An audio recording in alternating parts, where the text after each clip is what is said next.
నిద్రా కల్పిత దేశ కాల విషయ జ్ఞాత్రాది సర్వం యదా మిథ్యా తద్వద్దిహాపి జాగృతి జగత్ జ్ఞాన కార్యం తత్వతః యస్మాదేవమిదం శరీర కరణ ప్రాణ అమాద్యత్యషటు తస్మాత్ తత్వమసి ప్రశాంతమమలం బ్రహ్మాద్వయం యత్పరం. ఈ శ్లోకాన్ని కొద్దిగా గుర్తు చేసుకుని మళ్ళీ మన పాఠంలోకి వెళ్తాం. ఈ శ్లోకం యొక్క సారాంశం ఏమిటంటే నిద్రా కల్పిత దేశ కాల విషయ జ్ఞాత్రాది సర్వం యదా. ఇప్పుడు రాత్రులు మనం నిద్రపోయేటప్పుడు మనకు ఒక నిద్ర మబ్బు ఏర్పడుతుంది, నిద్ర మైకం. ఆ నిద్ర మత్తులో ఏయో మనసు కల్పన చేసేటటువంటి విషయాలన్నీ సాక్షాత్కారం అవుతుంటాయి. నిద్రా కల్పిత అంటే నిద్ర మత్తులో కల్పితమైనటువంటి దేశ కాల విషయ జ్ఞాత్రాది సర్వం యదా అంటే దేశము గాని కాలము గాని అక్కడ ఉన్నటువంటి వస్తు సముదాయం గాని ఇంకా మనకు కావలసినటువంటి భార్య పిల్లలు సంతానము డబ్బు ఇంకా ఏ మొత్తం మీద ఏదేది అక్కడ కల్పించబడిందో అదంతా కూడా అక్కడ మనకు యథార్థంగానే అనిపిస్తుంది. సత్యమని అనుకుంటాం. సత్యమనిగానే వానితోటి తాదాత్మ్యం చెంది దాంతో భ్రాంతితోటి దానికోసం పోతే బాధపడటము, లభించే సంతోషించటము లాంటివన్నీ కూడా జరుగుతున్నాం. నిద్ర కల్పిత దేశ కాల విష జ్ఞాత్రాది సర్వం యదా. అందులో కొన్ని ఉంచుకోవటం కానీ కొన్ని వదలడం కానీ కాకుండా సర్వం యదా మెలకు వచ్చింది. మెలకు రాగానే మొత్తం ఈ సమస్తాన్ని కూడా ఎలా తీసుకుంటాడో అని అడుగుతాడు. మొత్తం అంతా ఎలా తీసుకుంటాడంటే మిథ్య తద్వదిహాపి జాగ్రత్త జగత్ జ్ఞాన కార్యత అంటే స్వప్నములో నిద్రామత్తులో కల్పితపడినటువంటి వస్తు సముదాయాన్ని అందరినీ కూడా మెలకువ జ్ఞానం రాగానే జాగ్రత్త జ్ఞానం అంటారు. మెలకువ జ్ఞానంలోకి రాగానే అదంతా కూడా మిథ్య తద్దిహాపి జాగ్రత్త జగత్ జ్ఞాన కార్యత అంటే మెలకువలోకి రాగానే మెలకువ జ్ఞానం వచ్చింది. మెలకువ జ్ఞానంలోకి రాగానే స్వప్న జ్ఞానంతో దర్శించినటువంటి వస్తు సముదాయాన్ని సర్వము కూడా అందులో ఏ ఒక్కటే కాకుండా సత్యం అనుకోకుండా మొత్తం అంతటినీ కూడా అదంతా మిథ్య అని నిర్ణయించుకుంటాడు. మెలకువలోకి వచ్చిన తర్వాత మెలకువలో చూసేటటువంటి వస్తు సముదాయాన్ని అంతటిని కూడా సత్యమనే అంటాడు. అట్టి మాదిరిగానే యస్మాదేవమిదం శరీర కరణ ప్రాణ అమాద్య శరీరము, జ్ఞానేంద్రియాలు, కర్మేంద్రియాలు, పంచ ప్రాణాలు, ప్రాణ అమాద్యషతు మొత్తం సముదాయం అంతా కూడా స్వప్నము నిద్ర మత్తులో స్వప్నంలో కల్పించినటువంటి దృశ్య సముదాయాన్ని మెలకువలోకి వచ్చినప్పుడు ఎలా అదంతా కల్పితము, అదంతా మిథ్య, అది సత్యము కాదు, అది మనోకల్పితమైనటువంటిది అని నిర్ణయించుకున్నాడో అతి మాదిరిగానే ఆత్మజ్ఞానం కలిగినప్పుడు యస్మాదేవమిదం శరీరం, ఆ శరీరంలో ఉండే ప్రాణాలు, దానికి లోపల ఉన్నటువంటి జ్ఞానేంద్రియాలు, కర్మేంద్రియాలు, మనస్సు, బుద్ధి, చిత్తం, అహంకారం ఇవన్నీ కూడా మిథ్య. ఇప్పుడు మిథ్య అనడు మెలకులోకి వచ్చినప్పుడు స్వప్నంలో అదంతా సత్యం ఎలాగంటున్నాడో, మెలకులోకి వచ్చినప్పుడు మెలకులోకి భార్య సత్యమే, పిల్లలు సత్యమే, డబ్బు బంగారమే, పలుకుబడి ఈ పరపతి ఇదంతా నిజమే అనుకుంటాడు. ఎప్పుడు ఇది మిథ్య అని తేలుతుంది? మెలుగులో నువ్వు ఎన్ని సత్సంగాలు విను, ఎన్ని శాస్త్రాలు చదువు, కానీ సత్యం అనుకుంటానే ఉంటాడు. స్వప్నంలో ఉన్నటువంటి వాడికి మెలకులో వచ్చిన తర్వాత మిథ్యని ఎలా తేలిందో అట్టి మాదిరిగానే మెలుగులో దర్శించినటువంటి దృశ్య సముదాయం మిథ్య అని మీరు ఎన్నిసార్లు ఆలోచించినా, ఎన్ని పుస్తకాలు చదివినా అది మిథ్య అని తెలదట. ఎప్పుడు తెలుస్తుంది? తస్మాత్ తత్వమసి అంటే నీలో ఉన్నటువంటి పరమాత్మ స్వరూపాన్ని దర్శించాలి. అప్పుడు ఇది అనాత్మంతా కూడా ఊడిపోయి మీ అనలో ఉన్నటువంటి స్వరూపం ఏదో అది మిగులుతుంది. దాన్నే ఆత్మసాక్షాత్కారం అంటారు. దాన్నే తత్వం అంటే మన స్వరూపం. అసి అంటే ఎప్పుడూ ఉండేటటువంటి స్వరూపం అది. ఈ పైకి దాని చుట్టూరు ఆవరించినటువంటిది ఏదైతే ఉందో అది నిత్యము సత్యము కాదు. అది వస్తూ ఉంటది, పోతూ ఉంటది, పరిణామం చెందుతూ ఉంటుంది, నశించుంటది. మళ్ళీ అది నశించిపోయినప్పుడు మళ్ళీ కొత్తగా ఏర్పడుతుంటది. అది నశించిపోతే మళ్ళీ కొత్తగా ఏర్పడుతుంటది. ఏది కొత్తగా ఏర్పడిందో దానితో తాదాత్మ్యం చెంది అదే నేనంటూ దానికి సంబంధించిన జాగ్రత్తలన్నీ తీసుకుంటాడు అనమాట. అందుచేత నీకు యథార్థమైనటువంటి విషయం తెలియాలి అంటే నువ్వెన్ని విను, ఎన్ని చదువు, ఎన్ని తెలివితేటలు సంపాదించుకో, ఎంత ఆశీర్వాదం సంపాదించుకో, ఇది నిజం కాదు, ఇదంతా ఉత్తిదంటే నువ్వు నమ్మవు. అంటుంటారు ఇదంతా మాయండి, ఇదంతా ఉత్తిదండి అని మాట పట్టుకు అంటుంటారు. ఉత్తిది అంటాడు కానీ వదలలేడు కదా. వదలాలంటే ఏం చేయాలి? అనుభవంలోకి రావాలి. అనుభవం ఏంటిది? ఎక్కడికో వెళ్ళి ఏదో చూసి రాకం కాదు, మన లోపలికి వెళ్ళాలి. ఈ అనాత్మనంతటి శరీరము, ప్రాణము, మనసు, ఇంద్రియాలు ఇవన్నీ ఆగిపోవాలి. ఆగిపోయినప్పుడు ఏ స్వరూపమైతే ఉందో తస్మాత్ తత్వమసి ప్రశాంతమమలం బ్రహ్మాద్వయం యత్పరం. ఇది పరమపదం. అది నశించదు, అది పరిణామం చెందదు, మార్పు చెందదు, నిత్యము ఒకేలా ఉంది. అదే నేను. తత్వం అంటే అదే నా స్వరూపం, అదే నా స్వస్వరూపం. నేను ఎప్పుడూ ఉన్నానన్న భావం ప్రతి వ్యక్తికి ఉంది. హాయిగా సుఖంగా ఉండాలి, నేనున్నాను, జాగ్రత్తలో ఉన్నాడు, మెలుగులో ఉన్నాడు, అన్ని అవస్థలో ఉన్నాడు, అన్ని తెలుసుకుంటున్నాడు. అయితే ఏ అవస్థలోకి వస్తే ఆ అవస్థ వైపు తిరిగిపోయి దాన్నే నేను అంటాడు. అక్కడే భ్రాంతి చెందుతున్నాడు. అంటే అక్కడ దేన్ని వదిలేస్తున్నాడో, తన స్వరూపాన్ని వదిలేస్తున్నాడో, తన చుట్టూ ఏర్పడినటువంటి ఆవరణాన్ని నేను అంటున్నాడు.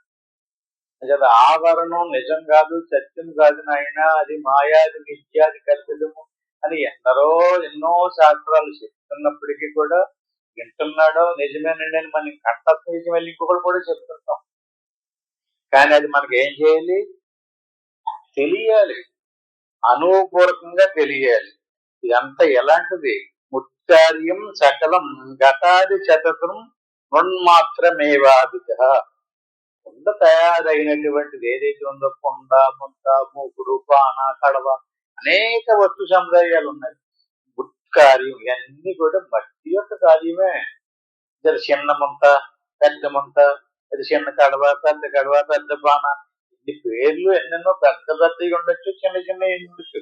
అన్ని కూడా మట్టి యొక్క దుత్కార్యం సకలం ఘటాది శతతం మృన్మాత్రమేవావిధ. అదంతా ఎలా మట్టో అవన్నీ కూడా మట్టితోటి ఎలా నిర్మితమైనయో అట్టి మాదిరిగా తద్వజ్జనితం తదాత్మకమిదం తన్మాత్రమేవా అఖిలం.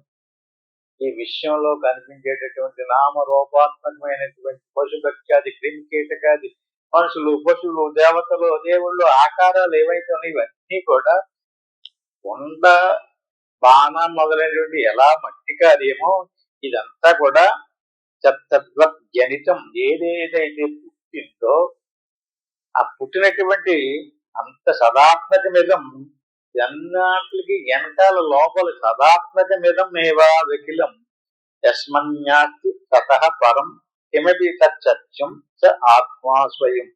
ఆ లోపల ఆత్మ అనేటువంటి లేకపోతే ఇది నిలబడదు, దీనికి ఉనికి లేదు. ఆ లోపల ఉన్నటువంటి ఆత్మస్వరూపమే దీన్ని కాపాడుకుంటుంది. తస్మాత్ తత్వమసి ప్రశాంతమమలం బ్రహ్మాద్వయం యత్పరం. అదే నీవు. ఏది? ఈ కొండ లోపల ఉన్నటువంటి ఖాళీ, కొండకి వెలుపల ఉన్నటువంటి ఖాళీ. ఎలాగో అట్టి మాదిరిగా మన శరీర ప్రాణమానసాదికి లోపల ఉన్నటువంటి ఆత్మ, ఈ శరీర ప్రాణమానసాదికి వెలుపల ఉన్నటువంటి పరమాత్మ. ఈ రెండాటికి తస్మాత్ తత్వమసి. అది ఇది ఒకటే నాయన, రెండు కాదు. దేవుడు వేరు అనుకుంటున్నావు, నువ్వు వేరు అనుకుంటున్నావు. ఎంతవరకు నీకంటే దేవుణ్ణి వేరుగా చూస్తావో అంతవరకు నీకు జ్ఞానం తెలియలేదు. అంటే అంతవరకు దేవుడు తెలలేదు. ఎలాగంటే నువ్వు ఒక ఉపాధిని ఎలాగైతే నేను అనుకుంటున్నావో అట్టి మాదిరిగానే ఒక పెద్ద ఉపాధిని దేవుడు అనుకుంటున్నావు అంతే. ఉపాధిని తొలగించు, నీ ఉపాధిని తొలగించి నీలో ఉన్నటువంటి స్వరూపాన్ని దర్శించి ఆ తర్వాత వెలుగులకు వచ్చి విశ్వ ప్రపంచానికి అంతటికి లోపల ఉన్నటువంటి దాన్ని దర్శించాలి. అది బ్రహ్మాద్వయం. ఈ లోపల ఉన్నటువంటి ఆత్మ, ఈ విశ్వానికి అంతటికి ఆధారంగా ఉన్నటువంటి ఆత్మ ద్వయం. ఈ రెండు కూడా యత్పరం ఒకటే. ఈ రెండు కాదు. జీవుడికి దేవుడికి భేదం లేదు. జీవుడు అంటే వస్తుపరంగా చూస్తే మాత్రం జీవుడికి దేవుడికి కొండంత భేదం ఉంది. ఎందుకంటే జీవుడికి జనన మరణాలతో చిక్కుకుని ఉన్నాడు, కర్మపాలంలో చిక్కుకుని ఉన్నాడు, కర్మపాలను అనిపించడానికి ప్రారంభ కర్మతోటి తగులుకుని ఉన్నాడు. అంచేత అది దేవుడిగా అజ్ఞానం ఉంది, మనకు అజ్ఞానం లేదు. దేవుడికి మనకి ఉన్నటువంటి భేదం ఏంటి? ఆయన తన స్వస్వరూపాన్ని మర్చిపోలేదు, ఆ జ్ఞానంతో ఉన్నాడు. మన స్వరూపాన్ని మర్చిపోయి ఉపాధినే మన స్వరూపం అనుకున్నాం. అంటే ఈ రకంగా నిరంతరము మన స్వరూపాన్ని దర్శించాలి. దర్శించినటువంటి వాడికి మాత్రమే స్వప్నంలో ఉన్నటువంటి దృశ్య సముదాయం సత్యము కాదని మెలుగుల్లోకి వచ్చిన తర్వాత ఎలా అనుకుంటున్నాడో అట్టి మాదిరిగా ఆత్మసాక్షాత్కారం పొందినటువంటి వాడికి యథార్థం తెలుస్తుంది. ఎన్ని చదివినా సరే మళ్ళీ ఇంకా అక్కడ ఏదో చాలా బాగుందంట, అక్కడేదో ఇంకా బాగుందంట, ఆయన అన్ని ఇచ్చేస్తున్నాడంట, ఈయన అన్ని కోర్టులు తీర్చేస్తున్నాడంట అని చెప్పి రకరకాలుగా పరుగులు పెడుతూనే ఉంటాడు. అందుకే తమసాగ్రస్త రవిరంతే గ్రస్త ఇచ్చుష్యతే భ్రాంత్య అజ్ఞాత్వా వస్తు లక్షణం తద్వద్దేహాది బంధేభ్యో విముక్తం బ్రహ్మ విత్తమం పశ్యంతి దేశనన్మూఢాః శరీరాభాస దర్శనం. అంటే మనకి సూర్యగ్రహణం లేకపోతే చంద్రగ్రహణం అంటుంటాం. తమసగ్రస్తవద్బాణాదగ్రస్తోపి రవి గంధే. సూర్యుడికి గ్రహణం సోకినప్పుడు ఎలుగు రవి అందే అందుడైపోతాడు. అంటే మనకి ఎలుగు కనిపించడం లేదు. ఎలుగు కనిపించడానికి అప్పుడు ఏమంటారు? సూర్యుడిని రాహు మింగేసింది అంటారు. రాహు మింగేసడం వల్ల సూర్యుడి యొక్క ఎలుగు కోల్పోయాడు, చీకటి ఏర్పడిపోయింది, సమస్య ఏర్పడింది. వాస్తవానికి నిజానికి సూర్యుడిని రవి మింగలేదు, రాహు మింగలేదు.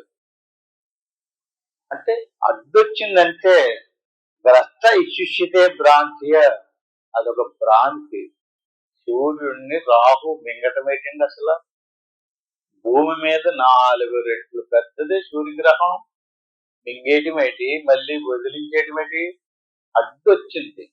అది అడ్డు రావడం వల్ల దాని ఎలుగు భూమి మీద పడలేదంటే మనమేమనుకున్నాం, సూర్యుడిని మింగేసాడు రాహువు పాపం అని చెప్పేసి ఎవరో స్నానాలు చేసి జపాలు చేసేస్తుంటారు కదా. గ్రస్త ఇచ్చుష్యతే భ్రాంతియ అజ్ఞాత్వ వస్తు లక్షణం. అంటే ఏదైనా ఒక వస్తువు అడ్డొచ్చినప్పుడు ఆ వస్తువు వెనకాల ఏదుందో కనిపించదు. అంటే రాకు అడ్డు రావడం వల్ల సూర్యుడు కనిపించలేదంటే అట్టి మాదిరిగా మన యొక్క ఆత్మస్వరూపానికి ఏదో అడ్డు, అదే అహంకారం, నేను దేహమును అనే భావన. ఇక అదే రాహువు. ఇక శరీరము కాదు కప్పు పెడతా, నేను శరీరమును అనేటువంటి భావన నీ స్వరూపాన్ని మరుగుపరిచింది. నీకు ఆ భావన పోవాలి. రాహు పోతే సూర్యుడు మళ్ళీ యథాతథంగా ఎలా ప్రకాశిస్తుంటాడో, అహంకారం పోతే తద్వద్దేహాది బంధేభ్యో, దేహానికి సంబంధించినటువంటి బంధాలన్నీ విచ్ఛిన్నం అయిపోతాయి. నీ భావన మారాలి. ముందు నీ భావన మారకుండా అదొక్కడ దేవుడున్నాడు, అలా చేస్తే ఏదో వస్తుంది, ఇలా చేస్తే ముందు దేన్ని వదులుతలేదు. నువ్వు నీ స్వరూపాన్ని మరుగుపరిచినటువంటి అవిద్యని పట్టుకొని అవిద్య భ్రాంతిలో ఉండిపోయి అహంకారాన్ని తెచ్చుకున్న. అహంకారం అంటే శరీరము నేననే భావన. శరీరం కాదు నేను, శరీర ప్రాణమానుషాదుల కంటే వేరుగా స్వచ్ఛమైన ప్రకాశవంతమైనటువంటి సూర్యుడు, రాహుగ్రస్తమైనటువంటి రాహు తప్పుకున్న తర్వాత సూర్యుడు ఎలా ప్రకాశించాడో అట్టి మాదిరిగా మన స్వరూపం ప్రకాశించాలి. అంటే ఏం పోవాలి? ఎంతసేపు చెప్పినా సరే నువ్వు ఇది కాదు, నువ్వు ఇది కాదు అంటే పోదు. అజ్ఞానం, అవిద్య చూడాలి. రాహువు తప్పుకున్న తర్వాత సూర్యుడు ఎలా ప్రకాశిస్తున్నాడు అట్టి మాదిరిగా ఈ అనాత్మ తొలగాలి. అనాత్మ తొలగడానికి ఇంక పూజలు గాని, మంత్రాలు గాని, తంత్రాలు గాని ఎన్ని జిమ్మిక్కులు చేసినా సరే తొలగదు. సాధనే దానికి మార్గం. సాధన చెయ్యాలి. శ్వాస మనసు ఆగినటువంటి స్థితిలోకి వెళ్ళినప్పుడు మన స్వరూపం ఎలా ఉందో ఎవరికి మట్టి వారికే తెలుస్తుంది. అది స్త్రీయా పురుషుడా, చిన్నవాళ్ళ పెద్దవాళ్ళ అనేటువంటి తేడా లేదు. ఎవరైనా సరే సాధన చెయ్యాలి. సాధన అంటే ఏంటండి?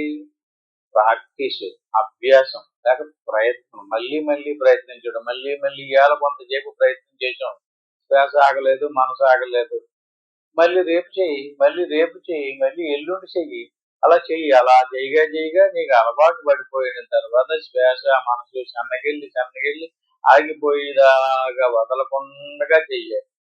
అలా వదలకుండా చేయడానికి శరీరానికి బలం కావాలి, ఆరోగ్యంగా ఉండాలి. శుభ్రమైన ఆహారం తీసుకుని శరీరానికి దృఢమైనటువంటి సంకల్పంతో ప్రయత్నం చేసినట్లయితే అప్పుడు ఖచ్చితంగా నీవి అడ్డంకులన్నీ దాటుకుని అనాత్మనంతటిని ఓడగొట్టుకుని నీ స్వరూపాన్ని రాహువు చేత మింగివేయబడినటువంటి సూర్యుడు వెలుపలకు వచ్చినట్లుగా నీ స్వరూపం బయటపడుతుంది. అప్పుడు ప్రకాశవంతంగా దేహాది బంధేభ్యో, దేహ బంధం అంతా విముక్తం బ్రహ్మవేత్తమం. దేహాది బంధంతో మనసు, బుద్ధి, ఇంద్రియాలు ఎన్నాటితోటి ఏర్పడినటువంటి బంధం విడిపోయి బ్రహ్మవేత్తమం పశ్యంతి దేహివన్మూఢాః శరీరాభాస దర్శనాత్. శరీరం వైపుకి తిరిగి శరీరానికి సంబంధించినటువంటి ఆలోచనలు చేసేటటువంటి వాడు తన స్వస్వరూపాన్ని దర్శించక, తెలక, చూడక పశ్యంతి దేహివన్మూఢాః. దేన్ని చూస్తున్నాడు? లెగిసిన కానించి, నిద్రపోయి మెలకు వచ్చిన కానించి పశ్యంతి దేహవన్మూఢాః. దేహాన్ని చూసుకుంటున్నాడు, అద్దంలో చూసుకుంటాడు. ఎలాగుంది శరీరం? కడుపు నొప్పి ఉందా, కాలు నొప్పి ఉందా, మోకాలు నొప్పులు ఉన్నాయా, ఎలా ఉంది, ఏమేం కావాలి, ఇప్పుడు ఏమి వండుకోవాలి, ఏం తినాలి, ఇంకా రుచికరమైనటువంటి బలగం, ఇంకా డబ్బు ఎంత సంపాదించాలి, ఇంకా పిల్లలకి ఎలా పోగొట్టాలి, వాళ్ళకి ఎంత సాయం చేయాలి, వీళ్ళకి ఎంత సాయం చేయాలి. పశ్యంతి దేహివన్మూఢః. నువ్వు ఒక మూర్ఖుడు, నీకు జ్ఞానం లేదు. దేనికోసం ఆలోచిస్తున్నావు? నువ్వు ఊడిపోయే దాని గురించి ఆలోచిస్తున్నావు. ఈ ఎంతో కాలం ఉండదు, ఏ సమయంలో ఏమైపోతుందో తెలీదు. పశ్యంతి దేహివన్మూఢః శరీర ఆభాస దర్శనాత్. శరీరం అనేటువంటిది ఒక ఆభాస, అది ఒక కల్పితం. ఎలా కల్పితమైందండి అది? నువ్వు చేసిన కర్మే దానికి ఆధారం. పూర్వజన్మలో చేసినటువంటి కర్మఫల సముదాయం అంతా ఏర్పడి ఒక శరీరంగా తయారయ్యింది. ఇక్కడ దేవుడికి ఏ సంబంధమో లేదండి. దేవుడే సృష్టించడం. చాలా మంది ఈ కర్మలన్నీ, ఈ బాధలన్నీ దేవుడే పెడుతున్నాడు అంటుంటారు. అసలు ఏ దేవుడి జాలి, ప్రేమ, కనికారం ఉండదండి. దేవుడి యొక్క సిస్టమ్ ఏంటండి? ఎవడెవడు ఏం చేసుకొచ్చాడో, ఏ కర్మలు చేశాడో ఆ కర్మఫలాన్ని అనుసరించే చేస్తూ ఉంటాడు. అంచేత ఈ కర్మఫలాన్ని అనుసరించి ఒక శరీరం వచ్చింది. ఆ కర్మఫలాన్ని అనుభవింపజేసేటటువంటి వాడు దేవుడు. అనిపించకపోతే ఎన్ని యుగాలైనా జర చీకట్లో పట్టుకుంటే ఆడవలసిందే. దేవుడు ఉపకారం చేస్తున్నాడండి. బాధో భయమో పెట్టి మనకి ఆ కర్మఫలాన్ని తొలగించున్నాడు. అనిపించకపోతే, కర్మ తొలగకపోతే వీడికి జన్మ రాదు, ముక్తి రాదు. జన్మ వచ్చింది అనుకోండి, జన్మ వచ్చిందంటే ఏదో ప్రయత్నం చేసుకోవడానికి అవకాశం ఉంటుంది, ఆలోచన చేస్తుంటాడు. మరి జన్మే రాకపోయి చీకట్లో అలా ఉండిపోతాను. అందుకని భగవంతుడు చాలా దయామయుడు. మనకు ఒక శరీరాన్ని ఇచ్చాడు. ఆ శరీరం మనిషి శరీరాన్ని ఇచ్చాడు. ఆలోచించుకో. ఆహార నిద్ర భయమైదునా అని సమానమేది పశునారాయణం. అన్ని జీవులకి ఒకే రకమైనటువంటి సిస్టమ్ ఉందండి. ఆహారము, నిద్ర, మైదునం మొత్తం. కానీ మనిషికి ఉన్నటువంటి విశేషం ఏంటంటే జ్ఞానం. అటువంటి జ్ఞానం కలిగినటువంటి వాడు ఏం తెలుసుకోవాలి? అని ఎవరు? నాకు ఈ కర్మ ఎందుకు పట్టుకుంది, అసలు నాకు ఈ బాధ ఎందుకు వచ్చింది, ఈ భయం ఎందుకు వచ్చింది, దీనికి వెనకాల ఏంటి ప్రూఫ్? దేవుడు మనల్ని కర్మఫలాన్ని అనుభవించేదాకా వదిలిపెట్టాడు. కర్మఫలం అయిపోయింది కదండి, మళ్ళీ కర్మ చేశాం కదా, మరి అదో కర్మలు చెయ్యండి, కర్మఫలం అయిపోయింది, ఇంకా కర్మలు చేయకుండా ఉంటేనో మళ్ళీ తగులుకోదు. అందంతా సిస్టమ్ అంతా కర్మలు చేస్తూనే ఉన్నాం. అందుకనే కర్మల్ని ఆగామి కర్మ, ప్రారంభ కర్మ, సంచిత కర్మ అన్నారు. కర్మలు చేసి ఎక్కడో దాచి వచ్చాం, సంచితం అన్నారు, దాచిన దాన్ని అనిపించడానికి తెచ్చాం, ప్రారంభం అన్నారు. వెళ్ళిపోతూ ఒక బండు కర్మ చేసి పట్టుకుని వెళ్ళిపోతున్నాం, దాన్ని ఆగామన్నారు. ఎప్పుడు చెబుతుంది ఇది? ఏ దేవుడు చేయగలడండి? దేవుడికి సంబంధం ఏంటండి అసలు? ఈ కర్మఫలాన్ని దేవుడు దగ్ధం చేస్తాడా? కర్మఫలం దగ్ధం చేయాలంటే నీకు సత్యం తెలియాలి. ఇప్పుడు నిద్రపోయామండి, నిద్రలో కళ వచ్చింది, కళలో ఏదో తప్పు చేసాడండి. తప్పు చేసినప్పుడు రాజుగారు బట్టలు వచ్చి పట్టుకుపోయారు. అక్కడ విచారణ చేశారు, తప్పు రుజువైంది, ఉరిశిక్ష చేసామన్నారు. తీరా ఉరిశిక్ష చేయడానికి తీసుకెళ్లి ఉత్తమ్మం ఎక్కించేసరికి మెడకు తగిలిచ్చారు. తక్కువని వెళ్ళిపోవచ్చు. ఏమైందండి ఆ శిక్ష? ఆ రాజుభటులు, ఆ రాజుగారు, ఆ శిక్ష, ఆ భయం, ఆ బాధ ఏమైంది? వెలుగు వస్తే పోయింది. అట్టి మాదిరిగా నీకు జ్ఞానం కలిగితే మొత్తం అంతా వదిలిపోతుంది. జ్ఞానాగ్ని దగ్ధ కర్మాణం. కర్మ నశించడానికి దేవుడు కారణం కాదు. కర్మ చేసేమో ఆ కర్మఫలం అనుభవించినంత మాత్రం చేత కర్మఫలం అయిపోదు. మళ్ళీ నీ కర్మఫలం ప్రారంభం మాత్రమే వదులుతుంది అనిపించే. మరి సంచితం ఆగానే వదిలిపెట్టదు. కానీ వదిలిపెట్టాలంటే జ్ఞానం కలగాలి. జ్ఞానమే అంచేత పశ్యంతి దేహిన్ మూఢ శరీరాభాస దర్శనది ఎంత ఉత్తిది అని ఎప్పుడు తెలిసింది? నిలుపు రాగా అనేది ఈ ఉరి శిక్ష, ఈ తప్పు, ఈ రాజుగారి బదులు అంత ఉత్తి ఆభాస అని తెలిసి వెంటనే ఎంత బాధపడిపోయినరా బాబు అనిపిస్తుంది కదా. అట్టి మాదిరి ఈ శరీరం నేను కాదు, ఇది ప్రపంచము, ఈ శరీరం, ఈ భార్య పిల్లలు, ఇదంతా కూడా ఆభాస దర్శనాలు ఉత్తిదని తెలుస్తుందట. అప్పుడు ఎంత ఆనందం అండి, ఎంత సంతోషం అండి. ఇంతకి తన స్వరూపం తెలిసి వచ్చింది. వెలుగులోకి వచ్చినటువంటి వాడికి అదంతా ఎంత ఆభాస అయిపోయింది. అట్టి మాదిరిగా అహి నిర్మన్నీయ నివాయం ముక్త దేహస్థు తిష్టతి ఇతశాల్యమానో యత్కించిత్ ప్రాణవాయున. అంటే ఈ శ్లోకం యొక్క అర్థం ఏంటంటే, ముక్త అహిన్ నిర్మన్నీయ నివాయం ముక్త దేహస్థు తిష్టతి. ఆభాస అని తెలిసింది, ఇదంతా ఉత్తిదని తెలిసింది. ఉత్తిదని తెలిసినటువంటి వాడికి జ్ఞానంలో కర్మ దగ్ధం అయిపోయింది. ప్రారంభంతో ఉండిపోయింది కదా శరీరం. ప్రారంభంతో ఉండిపోయినటువంటి వాడికి అది ఎలా ఉంటుందంటే, పాము కుబుషాన్ని విడిచిపెట్టినట్టుగా అహిర్ నిర్వన్నీయ నీవాయం ముక్త దేహస్థు తిష్టతి. ముక్తిని పొందేసాడు అతను. సత్యం తెలిసిందో ఇది నేను కాదు, ఈ శరీరం అనేటువంటిది ప్రారంభ కర్మను అనుభవించడానికి వచ్చినటువంటిది, ఇది నేను కాదు, ఇది పుట్టింది, పరిణామం చెందుతూ రేపు మాపు నశించదు, ఇది నేను కాదు, ముక్త దేహస్థు తిష్టతి. అతను ముక్తిని పొందేశాడు. ముక్తిని పొందేసినప్పటికీ దేహం ఉంటుందట. ఎందుకంటే కళలోకి నుంచి మెలుగుల్లోకి వచ్చిన తర్వాత ఎంత భయపడ్డాడో, ఎంత బాధ పెట్టాడో స్మృతిపోదు. అట్టి మాదిరిగా ఇటువంటి వాడికి కూడా యథార్థం తెలిసింది, నేను ఇది కాదు అని తెలిసినప్పటికీ కూడా దీని వల్ల వచ్చినటువంటి ఇబ్బంది ఎలా ఉంటుంది అంటున్నాడంటే, పాము కుబుషం అంటే పాము కోసం అంటారు కదా, పాము కోసం వదిలేస్తుంటుంది. కోసం వదిలేసినప్పుడు పాములాగే ఉంటుంది, కానీ అది పాము కాదు, కరదు, పడగేస్తుంది. ఇతశాల్యమానో యత్కించిత్ ప్రాణవాయున. అంటే శరీరం, దేని మీద శరీరం ఉందండి, శరీరంలోనే ప్రాణవాయున ఒక ప్రాణాన్ని ప్రవేశపెట్టారు. ఎందుకంటే నీకు జ్ఞానం తెలిసిన వెంటనే, శరీరం కాదని తెలిసిన వెంటనే ప్రాణం ఆగిపోయింది అనుకోండి, అది ఇంక జడమైపోతుంది. కానీ గాలికి పోషం ఎలా కదులుతుందో అట్టి మాదిరిగా ప్రాణవాయువు శరీరానికి అద్దుతుంది. శరీరం కదులుతుంటది, వెళ్తుంటాడు, వస్తుంటాడు, తింటుంటాడు, తాగుతుంటాడు, అన్ని పనులు చేస్తుంటాడు. అది ఎలాంటిదంటే గాలికి పాము కోసం కదులుతున్నట్టుగా ప్రాణవాయువు చేత కదిలించబడతా ఉంటాడు అన్నమాట శరీరాన్ని. కానీ తను మాత్రం జ్ఞానంలోనే ములిగి ఉంటాడు. లేదా అతనికి ఏ రకమైనటువంటి ఆ వదిలేసినటువంటి పాము కోసం మీద పాముకి అభిమానం ఉండదు. అయ్యయ్యో ఇది నేను వదిలేసాను, ఇది నా కోసం, ఇది ఎంత అలా వదిలేస్తే ఎలాగా, ఇది గాలి కొట్టుకుపోతే ఎలాగా అని ఏమి జాలి గాని ప్రేమ గాని ఏమి చూసుకోరు. పాము కోసం విడిచిపెట్టేసి ఎలాగైతే వదిలేసిపోతుందో అట్టి మాదిరిగా జ్ఞానం కలిగినటువంటి వాడు శరీరం మీద పాము కోసాన్ని వదిలేసినట్టుగా వదిలేసి దాని మీద ఏ రకమైనటువంటి ప్రీతిని కానీ నమ్మకారాన్ని కానీ పెట్టుకోకుండా వైరాగ్య భావంతో ఉంటాడు. అన్ని చూస్తుంటాడు, అన్ని చేస్తుంటాడు, కానీ వాస్తవ జ్ఞానాన్ని వదిలిపెట్టడు. శ్రోతస నీయతే దారు యదా నిమ్నోన్నత స్థలం. దారు అంటే కట్టె, అంటే నీటి ప్రవాహములో కొట్టుకుపోతున్నటువంటి కట్టె. శ్రోతసో నీయతే దారు యదో నిమ్నోన్నత స్థలం.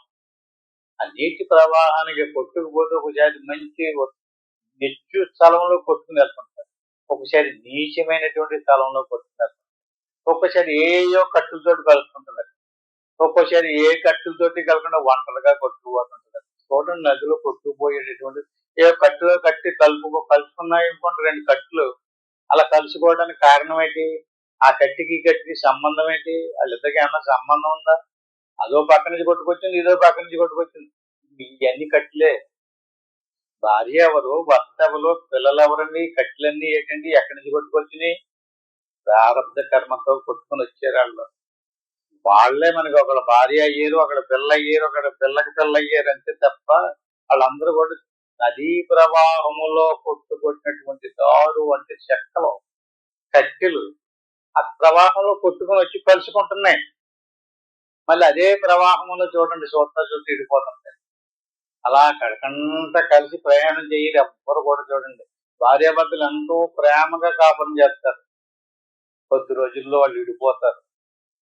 తల్లి తండ్రి ఇడిపోతారు, భార్యాభర్తలు ఇడిపోతారు, పిల్లలు ఇడిపోతారు, దెబ్బలాడుకుంటారు. వాళ్ళు ఎంత ప్రేమగా వాళ్ళు ఎలా దెబ్బలాడుకున్నారు అని తెలుస్తుంది. అది ప్రవాహం యొక్క మాయ.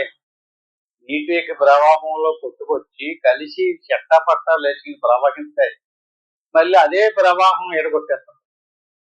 ఇదంతా పెద్ద మాయ. అంచేత శ్రోతస నీతే దారు యదా నిమ్నోన్నత స్థలం. నిన్ను మంచి గౌరవ స్థానంలోకి తీసుకెళ్తాడు. అప్పుడు నీకు 2 కూర్చోండి జై జై అంటుంటారు. వీడు అనుకుంటుందా, ఆహా ఓహో ఏమి ఆనందం, ఏమి సంతోషం, నేను ఎంత గొప్పవాడిని అయిపోయినాను. గొప్ప కాదు, అదంతా ఈ నీటి యొక్క ప్రవాహం ఎలా ఉన్నత స్థానంలో తీసుకెళ్ళిందో అట్టి మాదిరిగా నీవు చేసినటువంటి ప్రారంభ కర్మ యొక్క ప్రవాహమే దైవేన నీయతే దేహం. ఈ దేహాన్ని అలాగా ఈ కర్మలో మంచి స్థితిలోకి తీసుకెళ్తే మంచి కలిసిమెలిసి ఉండేలా చేస్తున్నాయి, ఎడగొట్టేస్తున్నాయి, నీచ స్థానంలోకి తీసుకెళ్ళిపోతున్నాయి, మంచి ఉచ్చ స్థానంలోకి తీసుకెళ్తున్నాయి. అప్పుడు నీచ స్థానంలోకి వచ్చినప్పుడు నా బతుకు అయిపోయింది, నేను ఎందుకు బతకలేదు, నన్ను ఎవడో గుర్తించలేదు, నేను ఎలా బతకాలో తెలుసలేదు అని కూర్చుని ఏడుస్తుంటాడు. అదే కొంచెం ఉచ్చి స్థానంలో ఇసిరింది అనుకోండి, నాకు ఎవడు సరిపోడండి, నేను నా అంత తోటి ఎవడో లేడు, ఇంకా నా గురించి మీకు అయితే తెలుసుకోలేదని పళ్ళు చేయగలను. ఇదంతా ఏటిది? ఇది ఒక మాయ. అంటే యథా కాలోపభుక్తిషు, ఇదంతా కాల యొక్క ప్రభావం, ఇదంతా మాయ, ఆ ప్రవాహం యొక్క వేగం. చేత ప్రారబ్ధ కర్మ పరికల్పిత వాసనాభి. అంటే మనం చేసినటువంటి కర్మ యొక్క వాసన ఎక్కడుందండి? ఆలోచించండి. మనం ఏ సెంటు పాముకుని వచ్చామనుకోండి, ఆయన కూర్చున్నక్కడ చుట్టూరు గుమగుమలు ఆడిపోతాం. ఏదో తొక్కొచ్చిన దుర్వాసన లేదా సువాసన. అట్టి మాదిరిగా ప్రారబ్ధ కర్మ పరికల్పిత వాసనాభి. సంస్కృతంలో ఎక్కువగా వాసన వాసన వాసన అంటే ఇప్పుడు మనం దుర్వాసన సువాసన ఆ వాసన అంటలేదు. ఇక్కడ వస్తువు మీద మనకు ఉండేటటువంటి ప్రీతికి వాసన అని వాడారు సంస్కృతంలో. యోగ వాసిష్టం అంతా వాసన వాసన అనే చెప్తారు. అంటే వాసనాభి ఎక్కడుంది? స్త్రీవాంఛ లేక ధనవాంఛ, ఏంటి ఈషణత్రయము వాసనత్రయం పేర్లు ఆలోచించేటప్పుడు వాసనత్రయం అంటే ఏంటి? దేహ వాసన, లోక వాసన, ఇంకోటి దేహ వాసన, లోక వాసన,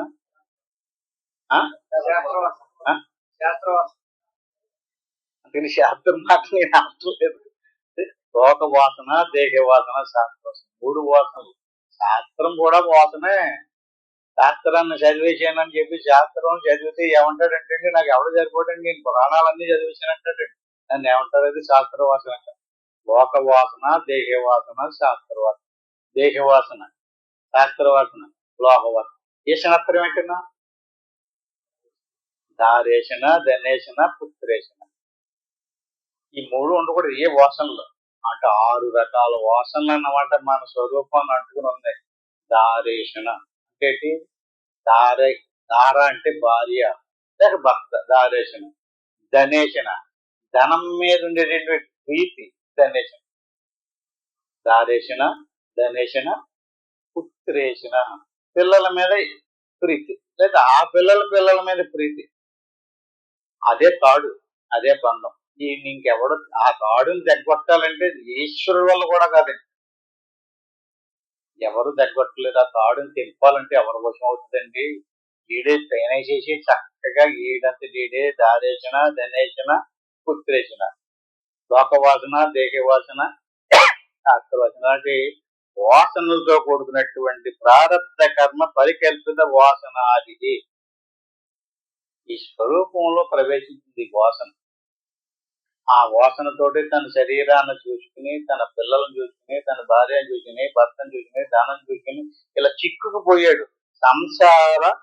సంసారి చరతి భుక్తి సుముక్త దేహ.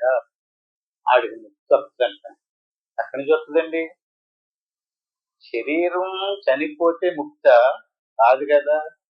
ఎక్కడ వాసనలు నశించినయో అదే ముక్తి అంటాడు. వాసనలు నశించాలి. సంసారి చరతి భుక్తి ముక్త దేహ.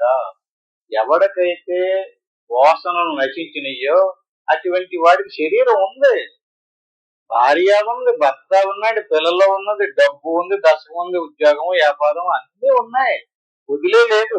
కానీ ఏం పోయింది? వాసనలు పోయినాయి. ఎవరికైతే వాసనలు పోయినాయో వాడిది ముక్త దేహ. ఆ దేహం ముక్త దేహం దేవుడితో సమానం అన్నమాట అండి. వాసనలు నశించినటువంటి వాడు ఎక్కడన్నా ఉంటే వాడి చుట్టూ ప్రదక్షిణ చేసి మనం దండం పెట్టచ్చు. వాసనలే బంధం కారణం అంచేత సంసారి వచ్చరతి. వాసనలతోనే తిరుగుతున్నాడు. భూలోకంలోకి వచ్చాడు, లేకపోతే స్వర్గలోకంలోకి వెళ్ళాడు, లేకపోతే నరకలోకంలోకి వెళ్ళాడు. చరతి అంటే చెరుస్తూ ఉన్నాడు, సంచరిస్తూ ఉన్నాడు. భుక్తిషు ముక్త దేహ. అంచేత అతనికి మోక్షం లభించదు. మోక్షం లభించాలి అంటే వాసనలు నశించాలి. చిత్త స్వయం వచతి సాక్షివద్దత్ర తూష్ణి. అంచేత నీవంతట నీవుగా వాసనలను తెగొట్టుకుని, వాసనలు నశింపజేసి ఉంచుకో శరీరాన్ని. జీవించు, బ్రతుకు. ప్రారంభం ఉన్నంతకాలం బ్రతకాలండి. ప్రారంధాన్ని వదిలిపెట్టుకోవటం సాధ్యం కాదు. ఎంతలాంటి మహాత్ముడైనా సరే ప్రారంభ కర్మ అనుభవించవలసిందే. చక్రస్య మూలమివ కల్ప వికల్ప శూన్య. కొమ్మరి కొండను తయారు చేయడానికి దానికి చక్రానికి మూలం ఉంటుంది. చక్రం తిరుగుతూ ఉంటుంది. దానికి ఆ కొండను తయారు చేసేటప్పుడు ఎప్పుడన్నా మీరు చూడండి కావాలంటే. ఆ చిద్ద స్వయం వసతి సాక్షి వదత్ర తూచి. వాసనాత్రయాన్ని, ఈశనత్రయాన్ని వదులుకుని ఆ లోపల ఉన్నటువంటి చిత్త స్వయంగా సిద్ధించి ఉన్నటువంటి నీ యొక్క ఆత్మస్వరూపాన్ని వసతి సాక్షి వదత్ర తూచి. సాక్షిగా ఉన్నటువంటి నీ స్వరూపాన్ని పట్టుకో, దాన్ని పట్టుకో, దాని మీద ప్రీతిని చెందు. ఆ మమకారంలో, ఆ మత్తులో, ఆ ప్రీతిలో జీవించు. చక్రస్య మూలమివ. ఆ చక్రానికి మూలం తిరగదు, చక్రం తిరుగుతూ ఉంటుంది. ఆ కుండను తయారు చేసేటప్పుడు కుండతో పాటు చక్రంతో పాటు మూలం కూడా తిరిగిపోయింది అనుకోండి, అప్పుడు కుండ తయారవుతుంది.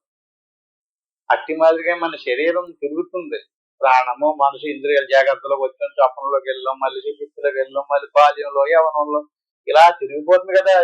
ఇంత తిరిగిపోతుంటే నీ ఉన్నాను. చిన్నప్పుడు కానీ నువ్వు మారలేదు చూడండి. చిన్నప్పుడు కానీ ఏం చూసామో, ఏం చేసామో నేనన్నా కూడా తిరుగుతులేదు. సాక్షిగానే ఉన్నాడు. నేనున్నాను, నాకు తెలుసండి, నేను అన్ని చూస్తున్నాను, నేను అన్ని గ్రహిస్తున్నాను, అన్ని తెలుసుకుంటున్నాను అన్నా కూడా ఒకడు ఉన్నాడు. వాడు కదలడు.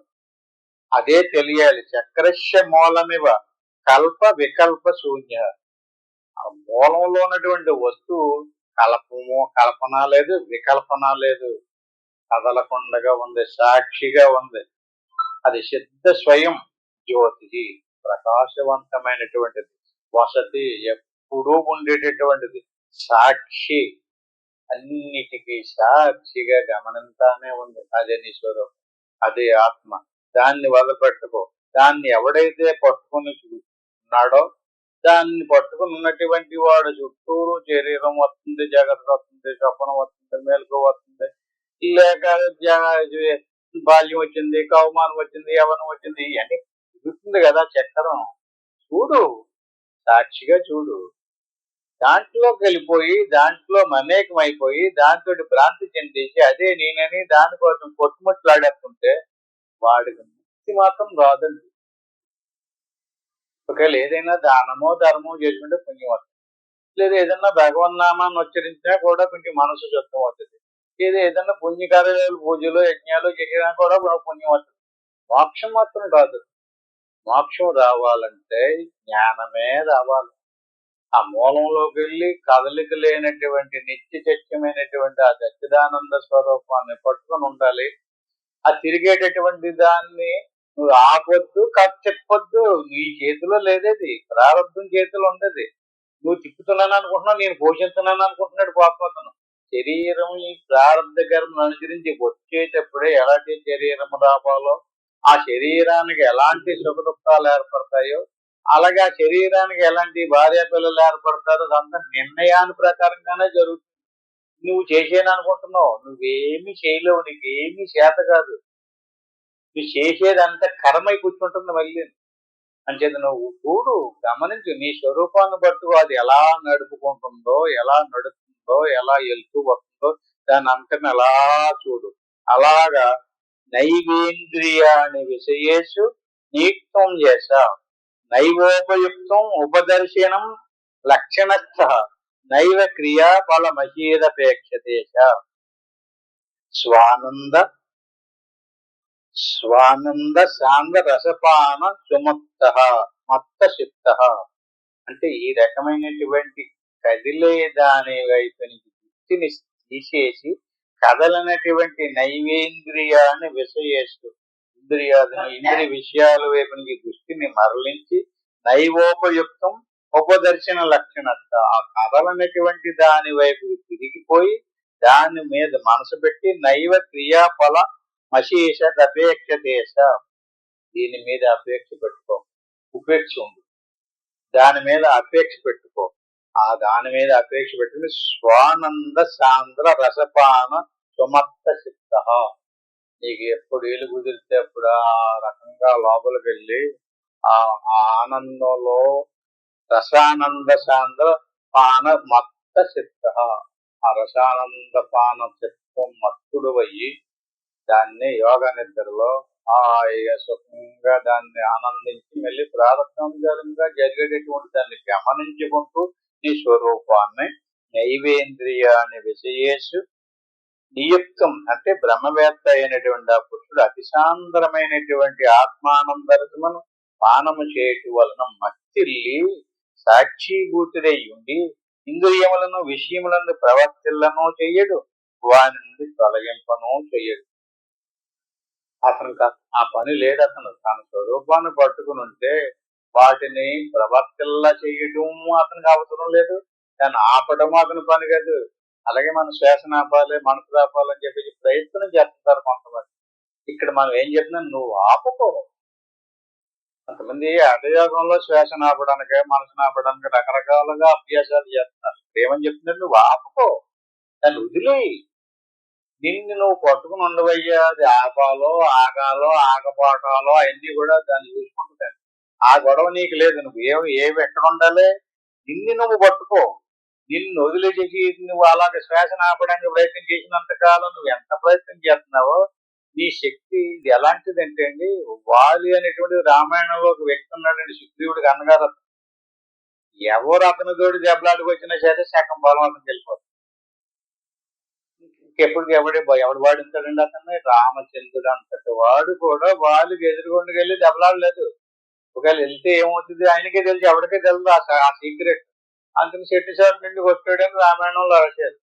అట్టి మాదిరిగా శ్వాసను ఆపాలంటే మీ బలాన్ని ఎంత బలాన్ని దాని మీద వెచ్చింటారో దానికి అంత బలము పెరుగుతానే ఉంటుంది.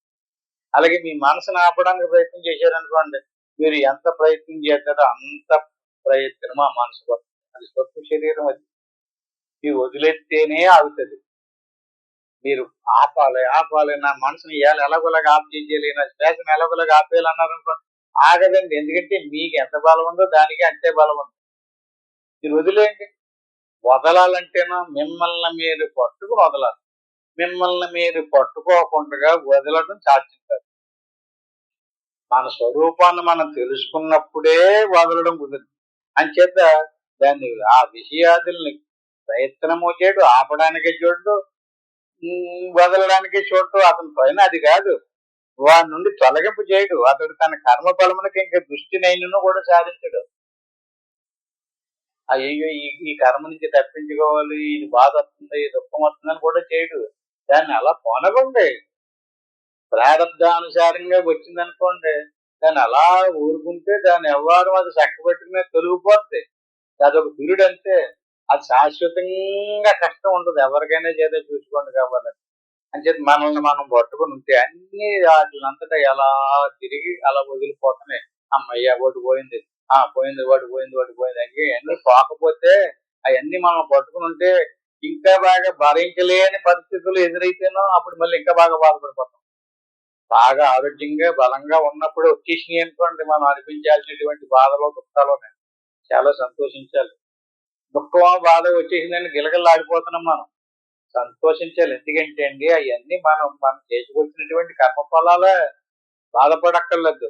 అన్నిటిని అనిపించేసామా వదిలిపోయింది, ఇంకా అది మళ్ళీ రాదు. ఇంకా ఆ రకంగా లక్ష్య గతిని ఎక్కువ వ్యక్తి చేత్కేవలాత్మన శివయేవ స్వయం సాక్షాదయం బ్రహ్మ విదుత్తమ. ఆ శివుడో విష్ణువో ఎలా ఉన్నారో అలా ఉండు. నువ్వు ఎలా ఉండాలి? అలక్ష్య దృష్టిని అలక్ష్య దృష్టిని రెండింటిని కూడా విడిచిపెట్టేసి కేవలం ఒక ఆత్మస్వరూపంతోనే ఎవడు స్థితుడై ఉంటాడో అట్టి ఆ బ్రహ్మ విద్వరుష్టుడైనటువంటి మహాపురుషుడు సాక్షాత్తు శివుడే. ప్రారంధానుసారంగా సుఖమే ఉందో దుఃఖమే ఉందో, ఏది వస్తుందో ఏది పోతుందో దాన్ని అలా వదిలేయండి. చేత ఈ రకంగా ఏది కారణము ఎవరికి లక్ష్యము ప్రాప్తవ్యము ఏది ఉండదో, ఎవడు జడుని వలె నిద్రాగతుని వలె జ్ఞానశూన్యుడే కూడా ఉండడో అట్టి పురుషుడే శ్రేష్టతం. అంచేత ఆత్మస్వరూప జ్ఞానంలో ఉండి ఆత్మస్వరూప జ్ఞానాన్ని వదలకుండా అనాత్మస్వరూపాన్ని వచ్చిందని పొంగిపోవటం కానీ పోయిందని పొంగిపోవటం కానీ చేయకుండా ఎవడైతే ఉంటాడో అటువంటి వాడు జీవన్ముక్తుడు. అతనికి మళ్ళీ జన్మ రాదు, కర్మ అంటుకోదు. ప్రారంభం నశించిపోయింది అనిపించేశాడు, మిగతా కర్మలన్నీ కూడా నశించిపోయింది. ఈ రకంగా లక్ష్య గతించెక్కువ కేవలాత్మ శివ ఏవ స్వయం సాక్షాత్ అయం బ్రహ్మ సాక్షాత్ శివుడివే, దేవుడివే. ఈ రకంగా ఉంటే ఈ రకంగా అబ్బాయి నేనేనండి ఇదంతా చక్కబెట్టానంటే జీవుడివే. ప్రతి శ్లోకాన్ని వచ్చి వారు ఇంకా బాగా చెప్తున్నాం, ముగించుకున్నాం. హరి ఓం తత్సత్. ఆత్మబంధువులారా, చాలా చక్కటి విషయాలు తెలుసుకోవటమైంది. ఇప్పుడు అదే విషయాలు ఇలా ప్రశాంతంగా కూర్చుని ప్రతిరోజు అభ్యాసం చెప్తున్నాం కదా, సాధన. ఎక్కడి దాకా శరీర ప్రాణ మానుషాదులన్నీ దాటిన తర్వాత కదలిక లేని నిత్య చైత్యమైనటువంటి ఏ జ్ఞాన స్వరూపం ఉందో దాన్ని మనం దర్శించాలి. ఇంటికి వెళ్ళిన తర్వాత ఎవరెవరికి ఎంతంత అవకాశం అంత ప్రయత్నం చేయండి. ఇప్పుడు మాత్రం నేను ఓంకారం చెప్పేదాకా ఇలా ప్రశాంతంగా కూర్చుని గురువు బ్రహ్మ గురువు విష్ణు గురుదేవ మహేశ్వర గురువు సాక్షాత్తు పరబ్రహ్మ తస్మై శ్రీ గురువే. దీన్ని గురు మంత్రం అంటారు, దీన్ని ఒకసారి అనుకోవాలి. ఓం నమ శివాయ దీన్ని వెంకటేశ్వరి మంత్రం అంటారు, దీన్ని 3 సార్లు అనుకుని ఆ పైన ఏమో అనుకోకుండా శ్వాసను గమనిస్తూ ఉండండి. నేను ఓంకారం చెప్పేదాకా అలా చక్కగా ఏకాగ్రతగా లోపల చూసుకోండి. ఓం తత్సత్.